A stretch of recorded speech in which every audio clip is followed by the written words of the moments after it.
In the stillness of a forgotten corner of the world, where nature reigned with unrelenting vigor and the sky seemed closer than anywhere else, a man and a woman arrived. They were laden not only with their meager belongings, but also with dreams too large for the simplicity of their lives. Jose Arcadio Buendía and Ursula Iguaran, bound together by love and distant blood ties, were seeking a future unspoiled by the memories of their past.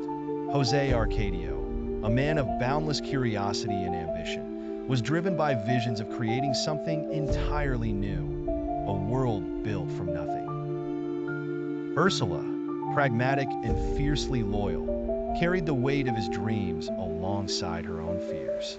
Their journey was both physical and spiritual, and when they came upon the clearing surrounded by lush vegetation, with the river bending protectively around it, Jose Arcadio declared it the place. Here, they would build Macondo. The creation of Macondo was nothing short of miraculous. Jose Arcadio's unyielding determination turned the wildness of the jungle into a thriving village. He envisioned a utopia, a place untainted by the corruption and compromises of a world they had left behind.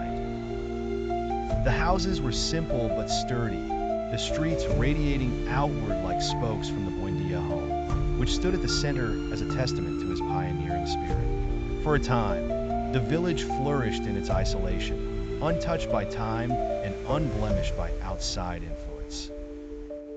But even in its earliest days, Macondo carried the seeds of its own destruction.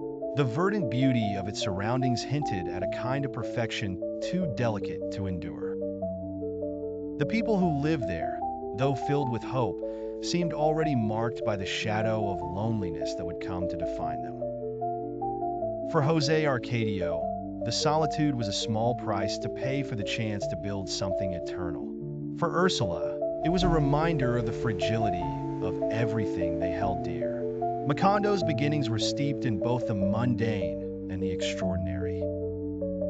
The town was a paradox, a place where the everyday mingled with the fantastical. It was a world where Jose Arcadio's visions were brought to life, and where Ursula's fears began to take root. It was also a world where the arrival of a single man could alter the course of destiny. Melquiades, a wandering gypsy, appeared one day in Macondo, bringing with him wonders that seemed plucked from another dimension. He carried magnets that could pull metal from the earth, a magnifying glass capable of setting fire to wood, and other artifacts that made the villagers believe he was a magician. For Jose Arcadio, Melquiades was more than a gypsy. He was a messenger of possibility, the embodiment of the unknown. Where others saw curiosities, Jose Arcadio saw tools to unlock the universe. It was with Melquiades' help that Jose Arcadio became consumed by the pursuit of alchemy.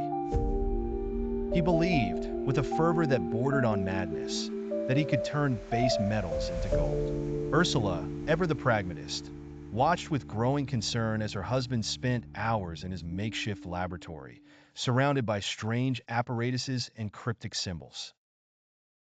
The clinking of glass and the hiss of flame became the soundtrack of their home. "Gold will make us invincible," Jose Arcadio would say, his eyes gleaming with conviction. "With it, we can build a future beyond anyone's imagination." Ursula would shake her head, her hands busy with the practicalities of life. "Dreams don't feed the living," she would reply, her voice tinged with both love and exasperation.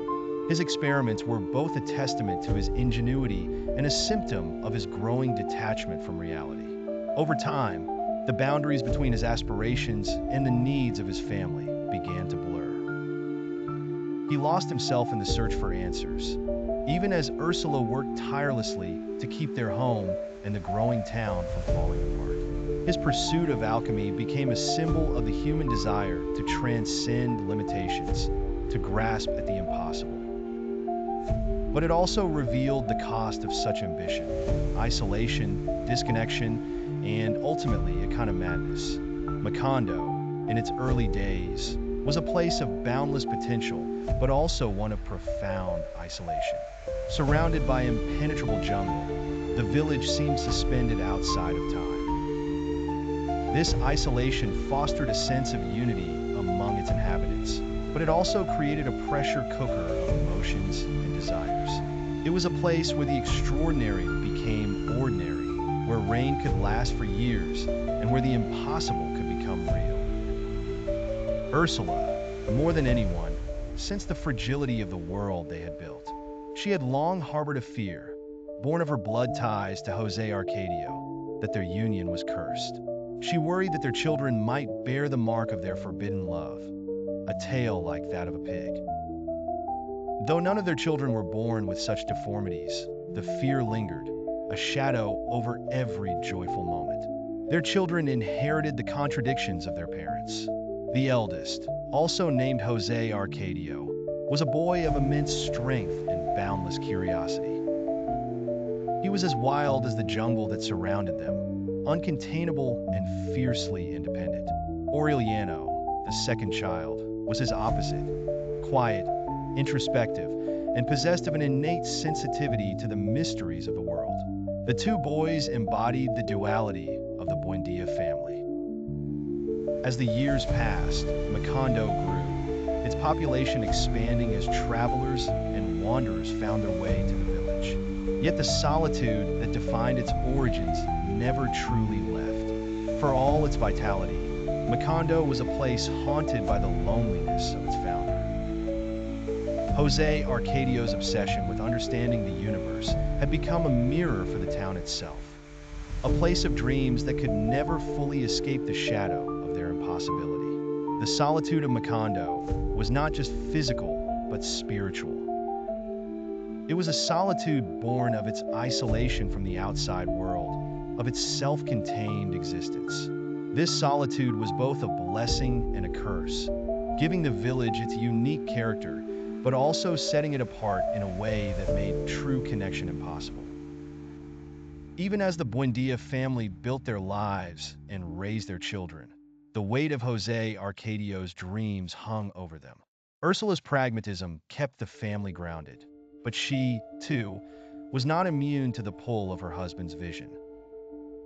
She understood, perhaps better than anyone, the cost of their pursuit, the alienation, the heartbreak, and the unspoken fear that the dream they were chasing might not be worth the price they were paying. And so, the story of Macondo began, with a man and a woman seeking a new beginning and creating a world that would become both a paradise and a prison. In their quest to escape the past, they laid the foundation for a future that would be shaped by the same forces they sought to leave behind.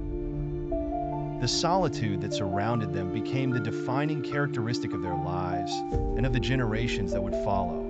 A solitude that was at once beautiful and devastating, a reminder of the fragility of dreams and the inescapable pull of human